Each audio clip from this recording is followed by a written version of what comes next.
Assalamualaikum warahmatullahi wabarakatuh.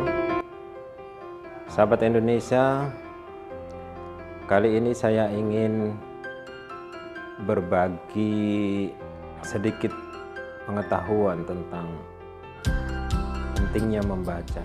Nah, jadi saya terus terang sangat prihatin gitu ya dengan minat baca generasi muda kita, baik di tingkat anak-anak sekolah maupun mahasiswa ya. Beberapa penelitian menunjukkan bahwa tingkat literasi dan kaitannya dengan tingkat daya baca generasi muda kita itu sangat rendah. Beberapa sumber menyebutkan bahwa Indonesia itu berada pada posisi 60 sekian, 69 atau 68 begitu ya, dari sekitar 72 negara yang diteliti di seluruh Asia. Ini tentu sangat memprihatinkan dan perlu ada upaya-upaya yang harus dilakukan oleh semua pihak, baik dari pemerintah, dari pusat sampai daerah, kemudian para guru, para dosen, dan juga aktivis literasi lainnya. Sebenarnya kalau kita melihat gerakan literasi di Indonesia itu sudah sangat banyak dilakukan begitu ya, tetapi sepertinya gitu ya itu belum maksimal karena perjuangan kita itu masih sangat panjang begitu ya, karena peningkatan minat baca di generasi muda itu kita masih tergolong ya, masih perlu hal yang kita tingkatkan begitulah. Nah, saya sekarang akan menyoroti sebenarnya atau ingin memotivasi khusus untuk teman-teman mahasiswa ya. Jadi membaca itu merupakan kunci dari belajar. Jadi tidak ada yang namanya belajar tanpa disertai membaca ya. Jadi membaca itu sesuatu yang harus dilakukan. Jadi sebagai mahasiswa itu ya tugas utamanya dalam belajar yaitu membaca ya. Nah, untuk memiliki kesadaran membaca itu saya kira perlu itu ya dipahamkan kepada mahasiswa bahwa di dalam Islam itu aktivitas membaca itu sangat-sangat ditekankan ya. Jadi di dalam Islam surat yang pertama kali diturunkan itu adalah Iqra bismi rabbikal ladzi khalaq. Perintah untuk membaca. Bacalah dengan menyebut nama Tuhanmu. Dari ayat yang pertama kali diturunkan ini gitu ya, kita bisa interpretasikan ya bahwa membaca itu adalah sebuah ibadah, adalah sebuah amalan yang sangat ditekankan begitu. Sampai ya di dalam Islam tidak hanya sampai di situ begitu ya, untuk mendorong umat muslim untuk gemar membaca ya. Jadi di dalam, saya lupa ini hadis atau apa, jadi Nabi Muhammad SAW pernah menyampaikan man qara harfan min kitabillah falahu hasanah wal hasanatu bi asri amsalihha la aqulu alif lam mim harfun walakin alifun harfun wa lamun harfun wa mimun harfun. Barang siapa yang membaca satu huruf dari Al-Quran, maka baginya satu pahala. Dan satu pahala itu akan dilipat 10 kali kebaikan. La aqulu alif lam mim harfun, tetapi tidak kukatakan kepadamu alif lam mim itu satu huruf gitu ya. Tetapi alif satu huruf, lam satu huruf, mim satu huruf. Jadi hanya membaca alif lam mim itu sudah mendapatkan 30 kebaikan. Dan itu tidak disebutkan apakah tahu artinya atau tidak gitu ya. Intinya bahwa membaca itu adalah aktivitas yang sangat dianjurkan di dalam Islam.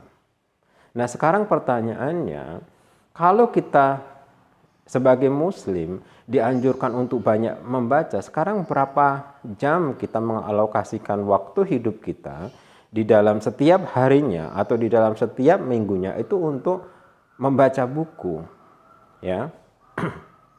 Jangan-jangan gitu ya, alokasi waktu kita untuk bermain sosmed atau bersosial media di media online itu justru lebih lama daripada jatah waktu kita untuk membaca ya.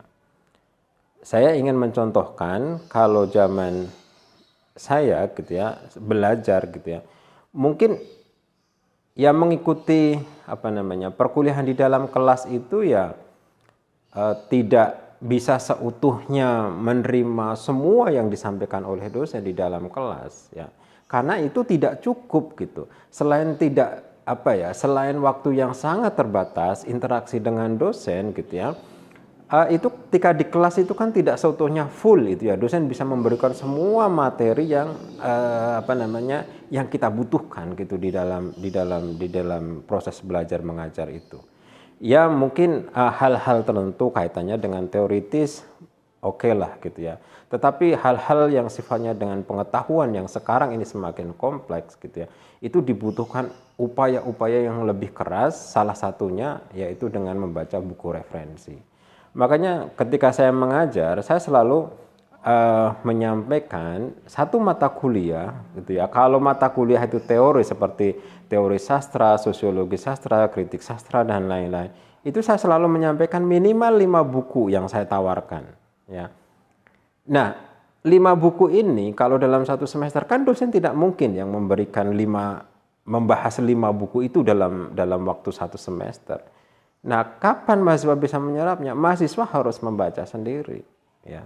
Oleh karena itu, kalau konsisten 5 buku saja setiap mata kuliah, itu sudah berapa buku yang kita baca dalam satu semester. Tapi kenyataannya kan hari ini belum semaksimal itu. Nah, kembali lagi kepada kesadaran untuk meningkatkan daya baca mahasiswa. Jadi kita perlu mengalokasikan waktu untuk membaca di dalam kehidupan kita sehari-hari ya. Saya ambil contoh seumpamanya habis maghrib kita membaca buku-buku keagamaan ya, seperti membaca Al-Qur'an itu wajib ya.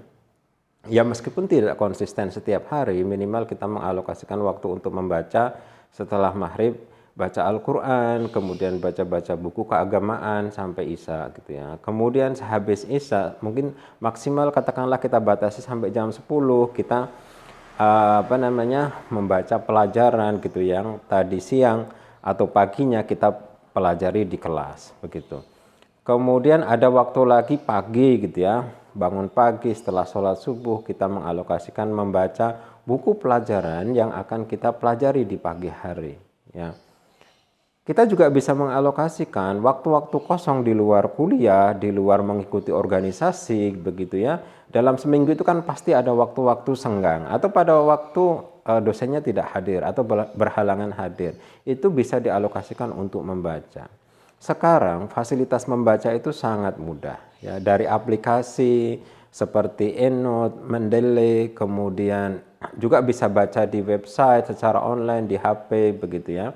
Kemudian fasilitas fisik gitu yang disediakan di perpustakaan universitas ya, itu sangat mewah, sudah ber-AC, tempatnya nyaman, bukunya banyak. Nah, itu kesempatan luar biasa untuk teman-teman untuk meningkatkan daya baca. Tingkat literasi itu sangat mempengaruhi daya intelektualitas kita karena hanya dengan membaca itulah ya pikiran atau ide-ide itu akan lahir atau akan terinspirasi dari bacaan yang kita baca. Jadi membaca itu hal yang sangat penting yang harus dilakukan oleh mahasiswa. Minimal kalau bisa ditargetkan gitu, minimal dalam sehari minimal itu 2 jam kita alokasikan untuk membaca. Walaupun sebenarnya kalau sebagai mahasiswa S1 itu tidak cukup, belum cukup kalau hanya 2 jam dalam sehari. Kalau perlu minimal 4 jam ya untuk membaca buku. Ini hal yang sangat penting, yang sangat fundamental. Tugas mahasiswa adalah belajar, ya alokasikan waktu sebaik-baiknya untuk membaca. Karena inti ataupun kunci dari belajar adalah membaca.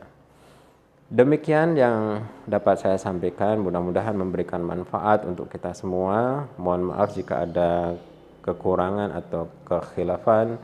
Jangan lupa untuk like, komen, dan subscribe channel ini.